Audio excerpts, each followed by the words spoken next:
December মাসটা ছিল একদম নিঃশব্দ আর রহস্যময়। মার্লিন নিউ ইয়র্কের একটি অ্যাকাউন্টিং ফার্মে কাজ করত। সে ভীষণ এক্সাইটেড ছিল, কারণ ক্রিসমাস আসতে চলেছে, যেটা ছিল তার সবচেয়ে প্রিয় উৎসব। পুরো অফিস ফেয়ারি লাইটে ঝলমল করছিল। সবাই ক্রিসমাস ট্রি সাজাচ্ছিল, আর প্রতিটা ডেস্কে রাখা ছিল সিক্রেট স্যান্টার উপহার।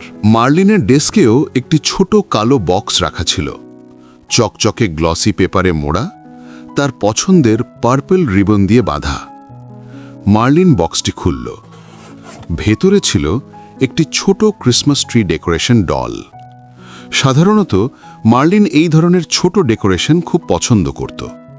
সে প্রতি বছর নিজের বাড়ির ক্রিসমাস ট্রিতে এগুলো লাগাত। কিন্তু এই ডলটা নতুন ছিল না। ওটা ছিল পুরনো, নোংরা, ছেঁড়া। গায়ে কালো কালো দাগ, একটা হাত ভাঙা, মুখের রং উঠে গেছে, আর চোখের জায়গায় ছিল শুধু দুটো সাদা ডট।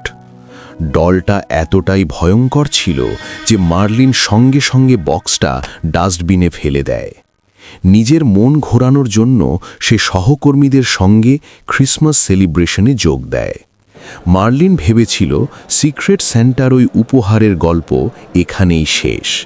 কিন্তু সেদিন রাতে ঘুমের মাঝেই এক অদ্ভুত হাসির শব্দে তার চোখ খুলে যায়।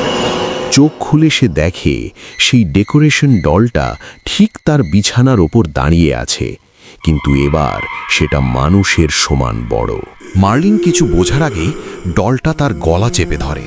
তার চোখের সাদা ডট দুটো ধীরে ধীরে বড় হতে থাকে, আর সেখান থেকে পোকামাকড় বেরিয়ে মার্লিনের শরীর বেয়ে ছড়িয়ে পড়ে। ডলটা জোরে জোরে হাসতে হাসতে বলে, কাল অবশ্যই দ্বিতীয় গিফট খুলবে। হঠাৎ মার্লিনের ঘুম ভেঙে যায়। চারপাশে তাকিয়ে দেখে কিছুই নেই, সকাল হয়ে গেছে। সে ভাবে হয়তো ভয়ঙ্কর কোনো দুঃস্বপ্ন দেখেছিল। সেদিন অফিসে পৌঁছে মার্লিন দেখে তার ডেস্কে আরেকটা উপহার। বক্স খুলতেই ভেতরে ছিল একটি ব্রেসলেট, মানুষের চুল দিয়ে বোনা, বাদামি রঙের হালকা কোঁকড়ানো চুল, একদম বাস্তব। মাঝখানে ছোট একটি ধাতব হার্ট, আর পেছনে আঁচড়ে লেখা, আই অ্যাম রাইট হিয়ার, মানে আমি এখানেই আছি। এটা দেখেই মার্লিনের বমি চলে আসে। এক সহকর্মী মজা করে বলে, কেউ হয়তো তার সাথে প্র্যাঙ্ক করেছে। মার্লিন নিজেকে সামলে নিয়ে নকল হাসি দিয়ে আবার কাজে মন দেয়। কিন্তু সেই বাদামি কোঁকড়ানো চুলের রং তাকে অস্থির করে তুলছিল, কারণ তার মনে হচ্ছিল এই চুল সে কোথাও দেখেছে, কোনো পরিচিত মানুষের, কিন্তু মনে পড়ছিল না। সেই রাতে মার্লিন ভয় পেয়ে ঘরের দরজা ভেতর থেকে বন্ধ করে দেয়। হঠাৎ আবার সেই আগের রাতের মতো সান্টা ডলের হাসির শব্দ শোনা যায়। তার মনে হয় কেউ আবার তার গলা চেপে ধরছে। চোখ খুলে দেখে ঘরে কেউ নেই, কিন্তু তার হাতে খচখচে কিছু অনুভব হয়। সে দেখে তার হাতে সেই চুল আর হার্টওয়ালা ব্রেসলেট। ভয়ে কাঁপতে কাঁপতে সে ব্রেসলেটটা খুলে কেটে ডাস্টবিনে ফেলে দেয়। ঠিক তখনই ড্রয়িং রুম থেকে আবার সেই হাসির শব্দ ভেসে আসে। সে ফোন নিয়ে বন্ধুদের কল করতে চায়, কিন্তু ফোন অনই হচ্ছে না।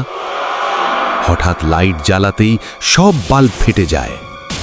হাসির শব্দ আরও জোরালো হয়। নিজেকে বাঁচাতে সে পাশে রাখা কাঁচি তুলে নেয়। ড্রয়িং রুমে ঢুকতেই জানালার আলোতে সে দেখে সেই ডলটা তার ক্রিসমাস ট্রির চারপাশে কালো গিফট বক্স সাজাচ্ছে।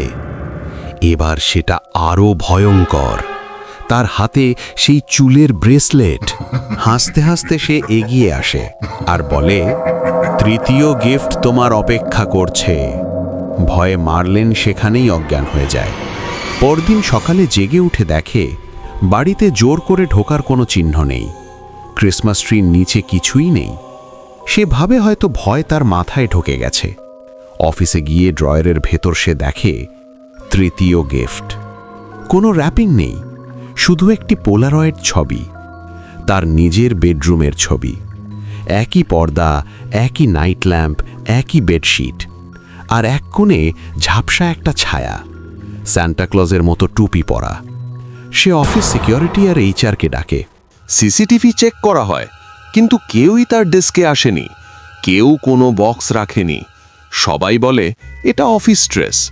কিন্তু মার্লিন এখন সেই ভয়ঙ্কর সত্তাটাকে সর্বত্র দেখতে পায়। তার হাসি দিন রাত সব সময় শুনতে পায়। সে ধীরে ধীরে পাগল হয়ে যেতে থাকে। অফিসের সব কিউবিকল চেক করে, স্টোরেজ ক্যাবিনেট খুলে দেখে। প্যানিক অ্যাটাক হতে থাকে। সহকর্মীরা দূরে সরে যায়, কিন্তু গিফট আসা থামে না। অফিসের বদলে এখন বাড়িতে কালো বক্স। ক্রিসমাস ইভের রাতে রাত 12টার দিকে দরজায় নক হয়। ভয়ে হাতে ছুরি নিয়ে দরজা খুলতেই দরজার বাইরে একটা কালো বক্স, ভেতরে ছেঁড়া একটি খাম। লেখা ছিল, you broke my heart and I will destroy everything. তুমি আমার হৃদয় ভেঙেছ, এবার সব ধ্বংস করব। নিচে লেখা একটি নাম, রেনাল্ড। রেনাল্ড ছিল মার্লিনের এক সহকর্মী। 1 বছর আগে ঠিক ক্রিসমাসের সময় হঠাৎ রিজাইন করে নিখোঁজ হয়ে গিয়েছিল। সে মার্লিনকে খুব পছন্দ করত। একদিন মার্লিন তার বাদামি কোকড়ানো চুলের প্রশংসা করেছিল। পরদিনই সে সিক্রেট স্যান্টার গিফটে প্রেমপত্র আর আংটি দিয়ে প্রপোজ করেছিল। মার্লিন সরাসরি তাকে প্রত্যাখ্যান করে। তারপর থেকে রেনাল্ড আর কখনো অফিসে ফেরেনি। নামটা পড়তেই মার্লিনের হাত কাঁপতে থাকে। সে বুঝে যায় সব গিফট, ডল, ব্রেসলেট সবই রেনাল্ডের কাজ। কিন্তু কিভাবে? হঠাৎ ঠান্ডা বাতাস বয়ে আসে, পচা মাংসের গন্ধ, কানের পাশে কারোর নিঃশ্বাস টের পায়। ঘুরে দেখে ক্রিসমাস ট্রির সামনে দাঁড়িয়ে আছে রেনাল্ড, সেই ভয়ঙ্কর সান্তা ডলের কস্টিউমে। তার শরীর পচে গেছে, সারা শরীরে লেখা মার্লিন। সে ধীরে ধীরে এগিয়ে এসে বলে, তোমার শেষ গিফট এখনো বাকি। মার্লিন ভয়ে ভুলদানি ছুঁড়ে মারে, কিন্তু সেটা তার শরীর ভেদ করে চলে যায়। সে বুঝে যায় রেনাল্ড মারা গেছে, নিজেকে কবর দিয়েছে। এখন তার আত্মা ফিরে এসেছে। চিৎকার করতে করতে মার্লিন মারা যায়। পরে পুলিশ এসে দেখে ঘরে কোনো জোর করে ঢোকার চিহ্ন নেই, শুধু এক কোণে ভাঙা ক্রিসমাস ট্রি। তাতে ঝুলছে সেই পুরনো ছেঁড়া ডল, হাসছে। নিচে কালো বক্স, লেখা merry Christmas from Marlene and Reynold. তদন্তে জানা যায় মার্লিনের বাগানে রেনাল্ডের লাশ পোতা ছিল। সে নিজেই নিজেকে জীবন্ত কবর দিয়েছিল।